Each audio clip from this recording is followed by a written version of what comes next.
Right. Hi, thanks for taking the time to listen to me. Um, I've been told that my words and my voice, rather, has power on multiple levels. And so rather than write this great long, essay that you have to read, I decided to do something different.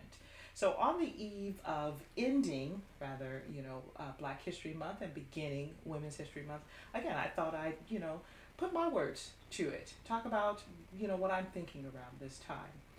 As a person who identifies with both of these marginalized groups, I am a black person. I'm also a woman.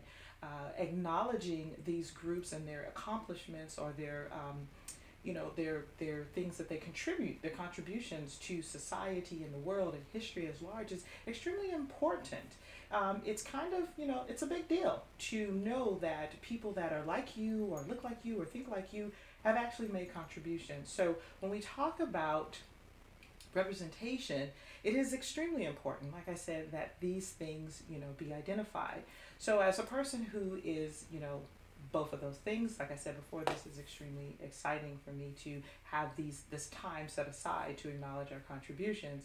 Now, what you ask me, why is this important? Why are you even talking about this? Well, as an artist, both of these things, inform my identity. They, being black informs, who I am as a person. It also informs my artistry as well as a woman. There's certain things that I have experienced as a black person. There's certain things that I've experienced as a woman. There are certain things that I've experienced as a black woman. And so all of these things, they come to kind of, create, are they inform? They're definitely a huge part of who I am as an artist. So that's why I'm taking the time to just kind of walk through some of these stuff. So normally during Black History Month, I'll go through and I'll probably do some highlights. Hey, look at this and speak out on things and just say certain things about Black history. This year I was kind of silent. But I wasn't unengaged. I wasn't unengaged. I was just silent on the subject. I didn't, put out any posts. I didn't, run around going, hey, happy Black History Month. I didn't do any of that. But what I did do is I took the time to step back and I listened. And not only did I listen, I read. I read blogs. I read articles. I read other people's posts. I also listened to podcasts, both from African Americans and white people. I listened to a lot of things. I just took a lot of information in. I also was intentional about researching and finding other African American artists or other black artists, whether they were American or African or some other country. I did some research. I started looking at the work that was coming out of people of color. Again, I didn't want to sit in that space where let's go back and do the typical, just look at Martin Luther King and Rosa Parks and oh my gosh, how we got over and because the reality of it is Black history is still being made. We've gone, yes, all of those things happened, all of those things are great, but we're still fighting for representation. We're still fighting to be acknowledged for our contributions in society, in the world, in history. There's a saying that comes out that Black history is American history. It is not separate. It is an integral part of this country and how it was built and how it was created.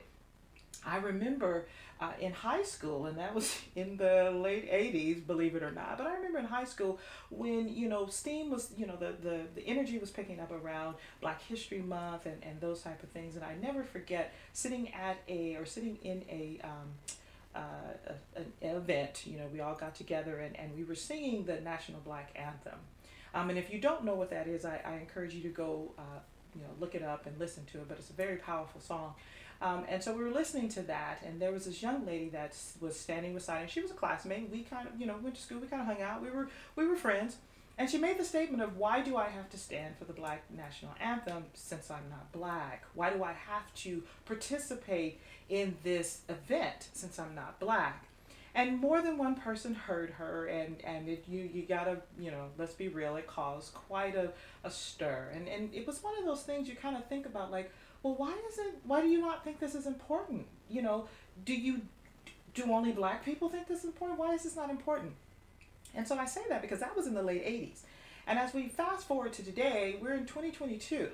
And we're still having the same conversation. We're still hearing that question being asked. Why is Black history important? Why is any of this important? Why do I even have to pay attention? Why do I have to acknowledge the contributions of African Americans to this country? That is a painful thing to realize, that in spite of all the things that have, the things that we've moved forward on, the things that have changed, there's still things that have not changed. And we're still fighting for that representation. And again, you ask, why are you as an artist talking about this? Well, like I said before, who I am as an artist is greatly affected by who I identify with. Both, like I said, a Black woman and a female. But I'll give you how this hits home for me. And it hit home in last December. The fact of the need for and the importance of being represented throughout history, or being acknowledged for our contributions. My youngest son, decided to surprise me with a visit to the Met for my birthday. And it was beautiful. It was a great surprise. Oddly enough, as long as I've been living here in California, I have never been to the Met. Hey, don't knock me on that. I'm just being honest. I've never been. And so I was really excited. He surprised me. We get out and we're walking around.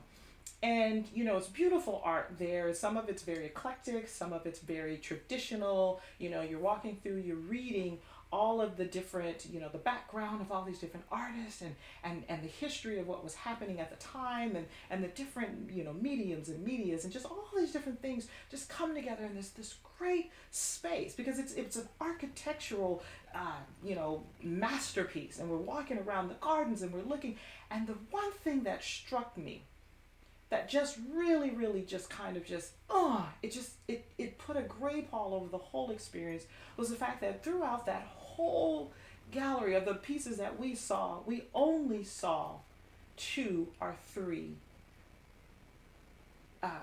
people of color being represented there. We saw a beautiful sculpture of a Black woman. I mean, amazing. She was an African woman. We saw a great painting of a Black man, but what we did not see is we did not see Black art. We did not see artists of color being represented in this gallery at the pieces that we went. We didn't see that. The whole was mostly European, and it was disconcerting as an artist, because then I began to wonder, does this mean that art was only for white people? Does this mean that, African Americans did not do art? Or does it mean Africans or people of color, that we were not involved in art, that we did not exist? And if you're sitting there going, oh, come on, Sonya, you're just not that serious. But it kind of is. When as I grew up as an artist, and I began to, see and look and how I was educated, when I began to pursue my education as an artist, all I was shown was artists and masters that did not look like me. And even when you take away the color, what we were mostly taught was men. We were shown the masterpiece and the artistry of men. So those 2 marginalized groups that I identify with, those were not the people that were shown to me while I was being trained to be an artist. So sometimes, if not even sometimes, when you really break it down, it's very difficult to find yourself or find your identity as an artist when all you're seeing is things that don't represent you. It really does cause a bit of disconcertion when you're trying to find your place as an artist, when you're trying to discover your voice, when you're trying to figure out, what are you going to say? What are you going to represent? What does that look like for you? And so early on in my art career, I think even before I went back to college, I realized that my face, my skin color was not being represented. And I'll never forget when I was in fashion design school, I had an illustration class. I was really excited about it. We're going to learn how to do these croquis and everything. But all the colors that she ever taught us to paint were not browns. There was peaches and pales and pinks, but there weren't any brown colors. She wasn't teaching us how to paint people of color. And when asked if she could teach us how to paint people of color, she denied. She could not do it. She didn't know how. She told us to figure it out on her own. And so in response to that, if you ever saw my fashion illustrations, it might have 10 to 15 women on that board, because we often had to illustrate a whole design. I literally had every shade of brown that I could possibly represent on that board. And I was extremely intentional about what I was doing. Now, I didn't understand at the time, I couldn't put words to it that it was about representation and blah, blah, blah. But I just knew that I wanted to see myself in the illustrations. I wanted to see myself represented.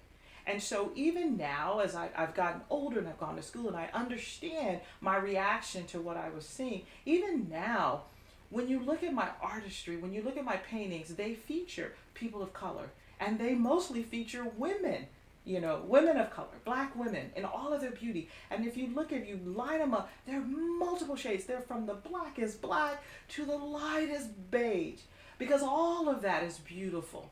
And I like to try to represent all of that in my art because, again, it's not what I normally see. It's not what I normally see out there. It's not what I'm shown as an artist. So as we come to a close with Black History Month and we're moving into Women's History, as an artist, I'm thinking, you know what? This is why I do what I do. This is why it is important for me to continue to put that image out there, because somewhere along the line, there's a young person, a young woman, a young black man, or that is looking to be represented in what he sees. It is important. Maybe you're tired of hearing about Black history. Maybe you're tired of hearing, Black people, say, hey, we're Black and we're proud. But it's because we're reacting to the fact that in a normal day, we don't see ourselves. And since we don't see ourselves represented by the other, then we're making it our business to represent it ourselves. And while you look back and you're like, oh, well, take a moment to understand what that means to us, what it means to see ourselves being represented, whether it's in the movies, whether it's in art, whether it's in stories, whether it's in, just clothing magazines. It is important that we see ourselves so that we understand that we do have value as a person, as a people, as a culture. So why is it important? That's why it's important. We want to be seen. We want to know that we exist. And our contribution throughout history is important. It is important to how this country was built up. It may not be the greatest and it may make you uncomfortable to look at it, but it is the history. It is our history. And it's not only Black history, it's American history. So thanks for taking the time to listen to me go on and on. Like I said, I feel like, words have power. And rather than just writing this long thing about it, I decided to go ahead and talk about it, give you a vision. So now, if you like what you've heard, I'm going to be putting out more videos later on about my art and my process and things like that. So hey, subscribe to my channel and you'll be the first to know what I'm thinking. Thanks.